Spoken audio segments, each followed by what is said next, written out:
একটা সমাজের একেবারে মুখ্য প্রেরণা, সেরকম একটা ভাবনা থেকে শুরু করেছিলাম, স্বপ্ন দেখতে শুরু করেছিলাম, কিন্তু সেটা হয়নি।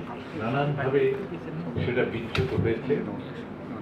আর আমাদের থিয়েটার ঐতিহ্যগতভাবে আমাদের বাংলা নাটক সঙ্গীতের সাথে, এবং এই নাটক এবং সঙ্গীত যে কিভাবে একাকার হয়ে আছে সেটা আমাদের অনেক মাধ্যমে, অনেক আঙ্গিকের মধ্যেই কিন্তু আমরা সেটা দেখতে পাই।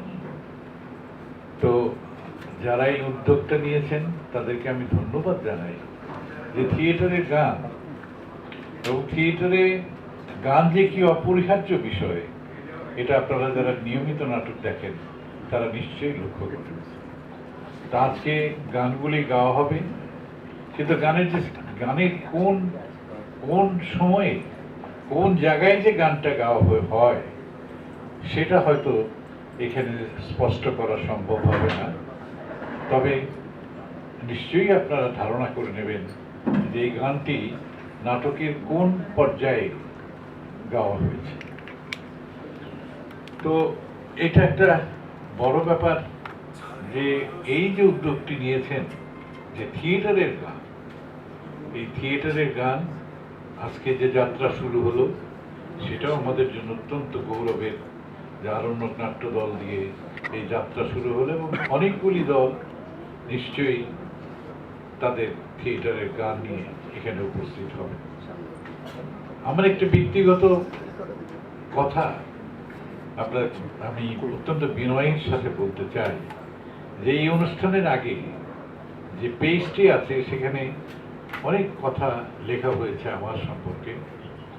সেটা হচ্ছে যে আমি একটি বিশেষ দলের জন্যে রাস্তায় গিয়ে দাঁড়িয়েছিলাম। এটা সত্যি কথা।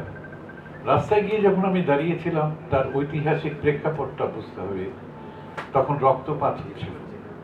একজন শিল্পী হিসেবে এটা আমাকে খুব আলোড়িত করেছে। সেটার জন্য আমি প্রতিবাদ জানাতে গিয়েছিলাম। সেই সাথে আমি ঢাকা মেডিকেল কলেজে গিয়েছি এবং সেখানেও যারা গুলিবিদ্ধ হয়েছে তাদের সঙ্গেও দেখা করেছি। কিন্তু এসবের পরেও একটি নাটক, দেশ নাটকের একটি নাটক মব গিয়ে বন্ধ করে দিল। তার প্রতিবাদে একটি সভায় যখন আমি বক্তৃতা দিচ্ছিলাম তখন আমার উপরে হামলা হয়, এবং এই হামলা এখানেই শেষ নয়।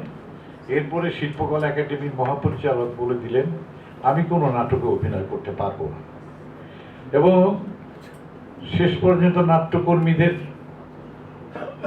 প্রেরণায় শত শত নাট্যকর্মীরা পাহারা দিল। তার মধ্য দিয়ে আমরা কোম্পানি নাটকটিতে আমি অভিনয় করেছি। শুধু তাই নয়, এরপরে আমার বিরুদ্ধে একটি হত্যা চেষ্টার মামলা দেওয়া হলো।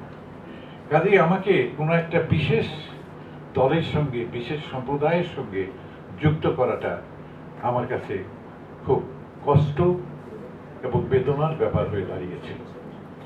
আশা করি আপনারা সেই ভুল বোঝার দলের লোক নন। কাজেই আমরা একজন শিল্পী হিসেবে যখনই সমাজের কোনো অসঙ্গতি, কোনো সংকট আসে তার পাশে আমরা দাঁড়াবার চেষ্টা করি। যাই হোক, আপনারা এবার সঙ্গীত, আমাদের আজকের যে নিবেদন সেই নিবেদনটি শুনুন, এবং আশা করি যে যারা উদ্যোক্তা বাংলার গানে, এই উদ্যোগটা অনেক দিন পর্যন্ত চলবে।